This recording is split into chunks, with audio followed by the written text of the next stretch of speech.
Hi, my name is Bob Skachillis. I'm Depew's Athletic Director as well as Director of Health and Phys Ed. Here at Depew, we've always taken pride in providing and enhancing our facilities. Two areas in great need of improvement are both our swimming pool and tennis court areas. Renovating both will improve experiences both in our physical education classes as well as our athletic programs. Our district has done a great job of trying to keep up with the maintenance of the tennis courts, but however, they are very old. There are cracks running through multiple places. They've tried to fill them. With the freeze thaw, we've had the concrete start to pull the poles. We've done our best, but we're definitely in need of replacement. Adding pickleball courts will help our PE students become excited about racket sports and also provide our community with a local opportunity to exercise and maintain lifelong fitness.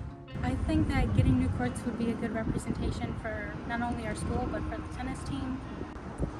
Considering the fact that we have a really nice football field and a baseball diamond and soccer field and a new gym, I think it would be good to finally get the tennis courts ready, and that way more kids can come out and join tennis with us.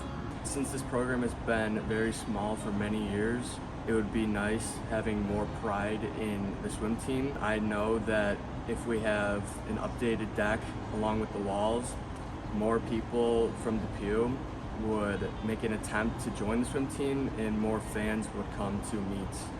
Studies show that when students are connected to school through clubs or activities or athletics, they perform better in the classroom. And these new renovations will help motivate our students to become connected to school.